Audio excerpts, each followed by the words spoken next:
बढ़ोतरी के संकेत दिखाई दे रहे हैं। विशेषज्ञों का कहना है कि ठंड बढ़ने के साथ कोरोना के मामले और बढ़ेंगे।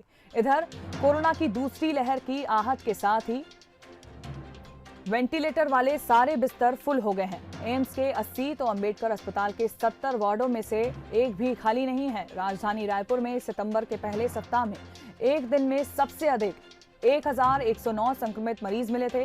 अक्टूबर में रोज मिलने वाले संक्रमितों की संख्या सितंबर की तुलना से अधिक पहुंच गई है और नवंबर आते आते आंकड़े और राहत भरे होते गए। लेकिन पिछले 3 दिन से मरीजों की संख्या फिर से बढ़नी शुरू हो गई है।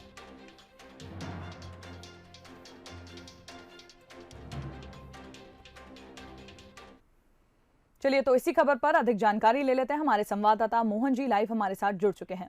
मोहन जी, पहले ऐसा हुआ था कि बीच में संक्रमितों का जो आंकड़ा था वो कुछ कम हुआ था, लेकिन बीते 3 दिनों में जो संक्रमितों का आंकड़ा है वो लगातार बढ़ता जा रहा है। तो क्या कुछ प्रशासन कदम उठा रहा है और क्या कुछ जानकारी है?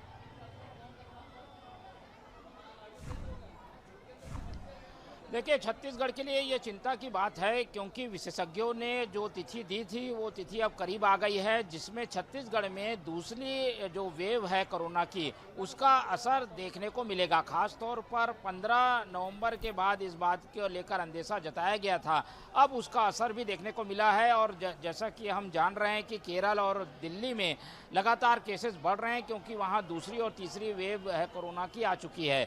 ऐसे में छत्तीसगढ़ में जो अंदेशा जताया गया था उसका असर भी अब दिखने लगा है, लेकिन ये पहले से क्योंकि लोगों को और विशेषज्ञों को पता था, इसलिए तैयारियां काफ़ी ज़ोर शोर से सरकार ने शुरू कर दी है। अभी अभी मुख्यमंत्री से हमारी बातचीत हुई है। मुख्यमंत्री का कहना है कि क्योंकि इसको लेकर पहले से अलर्ट विभागों को कर दिया गया था, जो संबंधित विभाग हैं सभी पूरी तैयारियों से हैं। खास तौर पर वेंटिलेटर युक्त जो बेड हैं उनकी संख्या को बढ़ाए जाने की ज़रूरत है, क्योंकि पिछले 3-4 दिनों में जो मरीज आ रहे हैं वो सीधे वेंटिलेटर में उन्हें रखने की ज़रूरत पड़ रही है। और ये इसलिए भी हो रहा है क्योंकि थोड़ी सी लापरवाही पिछले कई दिनों से देखी जा रही है और लोग टेस्टिंग नहीं करा रहे हैं, और जब उनकी हालत बिगड़ रही है तब वो टेस्टिंग के लिए पहुंच रहे हैं। इसलिए अब क्योंकि स्थिति ऐसी है जिसमें चिंता भी है और साथ ही एहतियात करने की भी ज़रूरत है, इसलिए सरकार ने अपनी ओर से जो पुराने व्यवस्था के तहत कोविड के सेंटर बनाए थे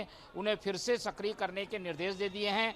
वेंटिलेटर युक्त बेड की संख्या बढ़ाने के निर्देश दिए हैं और जो प्रमुख जिले हैं जहां पर संक्रमण के केसेस पहले ज़्यादा आ चुके हैं वहां पर विशेष अलर्ट रहने के निर्देश दिए हैं। मुख्यमंत्री से हमारी जो बातचीत हुई है उसमें उन्होंने इस बात पर जोर दिया है कि सभी लोग एहतियाती कदम उठाएं और जो गाइडलाइन कोरोना के लिए सबको फॉलो करने को कहा गया है उसका पालन करें, क्योंकि दूसरी वेव इसी महीने में सक्रिय नजर आएगी। तो ये सारी स्थिति को देखते हुए प्रशासन अपनी ओर से तैयारी कर रहा है, पर अब लोगों की भी जिम्मेदारी है कि वो अपनी जवाबदारी को समझें, मास्क लगा के चलें, सोशल डिस्टेंसिंग का पालन करें, भीड़ भरे इलाके में ना जाएं और भीड़ इकट्ठा ना करें। और इसीलिए हमने देखा कि पिछले दिनों प्रशासन ने छठ पूजा को लेकर एक विशेष गाइडलाइन जारी की है जिसमें भीड़ ना हो और लोग त्यौहार भी मना सकें। तो ऐसी स्थिति को लेकर आने वाले दिनों में और कई नियम और गाइडलाइन जारी सरकार के द्वारा की जाएगी। जी चलिए ठीक है मोहन जी, आप हमारे साथ बने रहिए, हम आगे भी आपसे जानकारी लेते रहेंगे। तो फिलहाल आप सभी को बता दें, कोरोना की दूसरी लहर की आशंका जताई जा रही है, लेकिन प्रशासन बहुत सारे जो चेकिंग है, ज्यादा से ज्यादा लोगों की चेकिंग की जा रही है ताकि ज्यादा से ज्यादा लोगों का पता चल सके जो भी कोरोना संक्रमित है।